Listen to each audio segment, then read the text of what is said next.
নমস্কার বন্ধুরা, সবাই কেমন আছেন? আশা করি খুব ভালো আছেন। আপনাদের আশীর্বাদে আমিও খুব ভালো আছি। কাকুলির আরেকটি নতুন ব্লগে আপনাদের স্বাগত জানাই। তো আজকে শুক্রবার বন্ধুরা, তো সকল গুরু ভাই বোনদের জানাই আমার থেকে প্রণাম। তো যখন শুক্রবার আমাদের তো নিরামিষই। সকালবেলা আজকে টিফিনে করেছিলাম পরোটা আর আলু ভাজা। তো তাড়াহুড়া করে করেছে, যেহেতু শুক্রবার মেয়ের আবার স্কুল আছে। তো আজকে চট জলদি রান্না করব পটলের ঝোল। পটলের ঝোল তো সবাই বন্ধুরা রান্না করেন, আমিও আজকে সেইভাবেই রান্না করলাম। পটলটাকে ভেজে নিয়েছি, ডুমো ডুমো করে কেটে নিয়েছিলাম, আলুটাকেও ডুমো ডুমো করে কেটে নিয়েছি। এবার তেজপাতা সাদা জিরে ফোড়নো দিয়ে আলুটা দিয়ে দিলাম। পটলগুলো তো আগে ভেজে তুলে নিলাম, দিয়ে এবার দেব মশলা। প্রতিদিন যে আমরা মশলা ব্যবহার করি, একটু দিলাম কাঁচা লঙ্কা পেস্ট, আর একটু দিলাম হলুদ পরিমাণ মতন, যতটুকু আমার পটল আছে ততটুকু দিলাম, একটু স্বাদ অনুযায়ী নুন। এবার দেব একটুখানি জিরের গুঁড়ো, একটু দেব ধনিয়া গুঁড়ো, আর একটু আদা দেব, দিয়ে ভালো করে মশলাটা কষাবো। আর ওইখানে পাশে একটু জল আমি গরম বসিয়ে দিয়েছি। যেহেতু আজকে একটা তরকারি, অনেক জল তো লাগবে না, তো কেটলিটা আর ব্যবহার করলাম না আজকে। না হলে তো আমি সব সময় দেখেন প্রথম ঘুম থেকে উঠেই চাটা খেয়ে আমি এক কেটলি আগে গরম জল বসিয়ে দিই। সব রান্নাতে ডালে আমি গরম জলটাই দিই। তো আজকে সেরকম খুব একটা রান্না নেই বলে গরম জলটা আর তৈরি করিনি।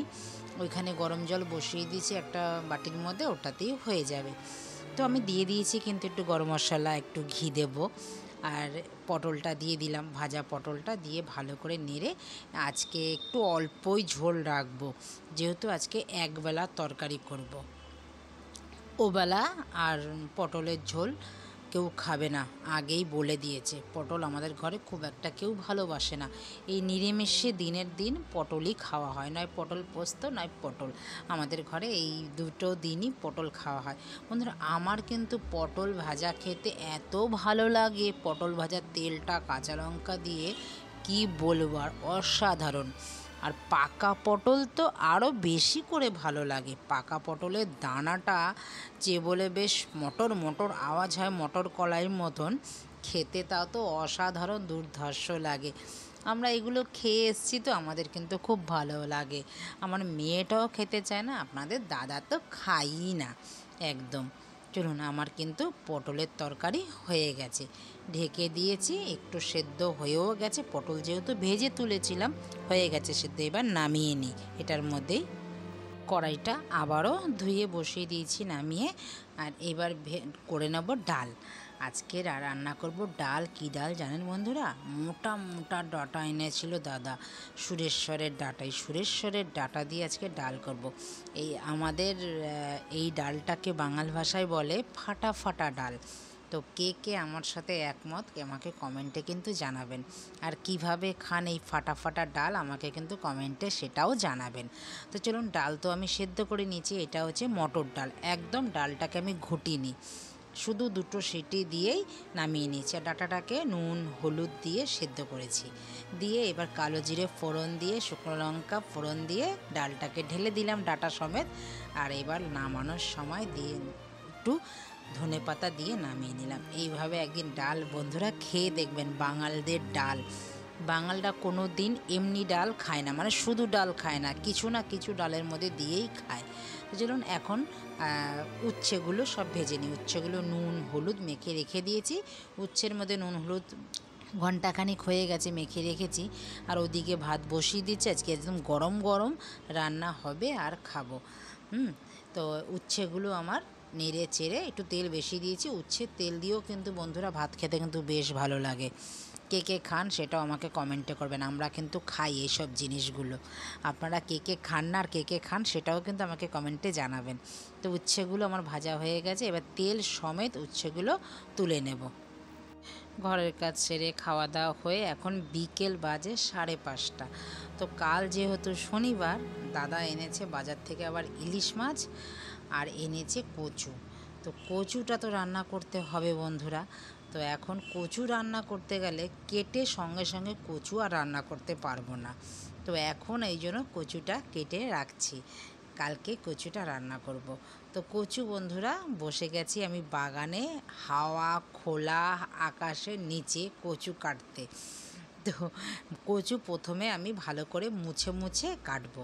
আমার মা তো দেখেছি কচু মুছে মুছেই কাটে, যেহেতু ভেতরে ময়লা থাকে আর বর্ষাকাল, তো আগে ভালো করে মুছে তারপরে কচুটাকে কাটবো। কেটে তারপরে আবার ভালো করে ধোবো হাতের মধ্যে প্লাস্টিক লাগিয়ে, যেন না চুলকায় হাতটা। যতই হোক কচু তো, কচু একটু না একটু চুলকায়, রান্না করলে চুলকাবে না। চলুন বসে পড়েছি একদম হাওয়ার মধ্যে বাগানে। আজকে আর বৃষ্টি সন্ধেবেলা হয়নি, আর বিকেলবেলা থেকে বৃষ্টিটা হচ্ছেও না। তো চলুন এবার কচুটা ভালো করে কেটে ধুয়ে তারপরে আপনাদের সাথে আবার কালকে কচুর রান্নাটা শেয়ার করব।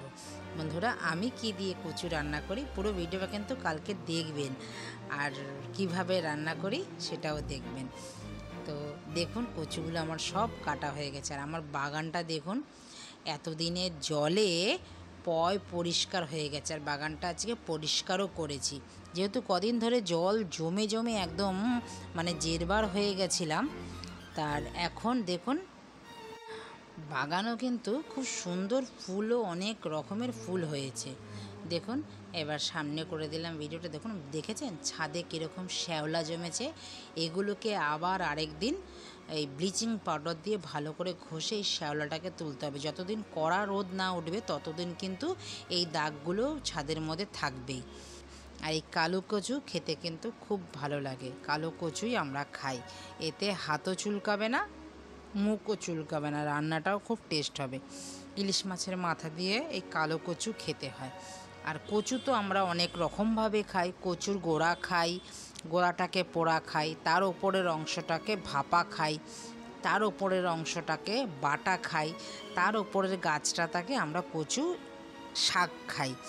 তো কচু কিন্তু অনেক রকমভাবে আমরা রান্না করে খাই। যেহেতু আমরা বাঙাল, কচু গেচু খেয়েই কিন্তু বেশি ভালো লাগে আমাদের খেতে। আর আমাদের নিশ্চয়ই আপনাদের সাথে তো আমি সবই শেয়ার করি, এতদিনে যারা দেখেন আমার ব্লগ তারা তো জানেন আমাদের কিন্তু গারুর ডালে এই কচু, অনেক রকমের কচু খেচু লাগে। সেটা তো দেখেছেন কত রকমের যে কচু থাকে ওর মধ্যে। সেই গারুর ডাল খেতেও কিন্তু অসাধারণ লাগে বন্ধুরা। দেখবেন একদিন খেয়ে আপনারা এইভাবে, অনেকে অনেক পাঁচ তরকারি দিয়ে ডাল খায়, কিন্তু আমাদের যে গারুর ডাল খাই আমরা, গারুর ডাল ওই দিন ছাড়া যতভাবেই রান্না করেন বন্ধুরা কিন্তু সেই টেস্ট আসে না, জানেন। একটা ঠাকুরের মহিমাও আছে। তো কেমন লাগলো ভিডিওটা? যদি ভালো লেগে থাকে লাইক কমেন্ট শেয়ার করে চ্যানেলটিকে সাবস্ক্রাইব করে আমার পাশে থাকবেন। তো দেখা হচ্ছে পরবর্তী ব্লগে, ততক্ষণে সবাই ভালো থাকবেন, সুস্থ থাকবেন। তো চলুন কচু এবার আমি কাটতে থাকি। তো দেখা হচ্ছে আবার পরবর্তী ব্লগে। ভালো থাকবেন, সুস্থ থাকবেন, নমস্কার, টাটা।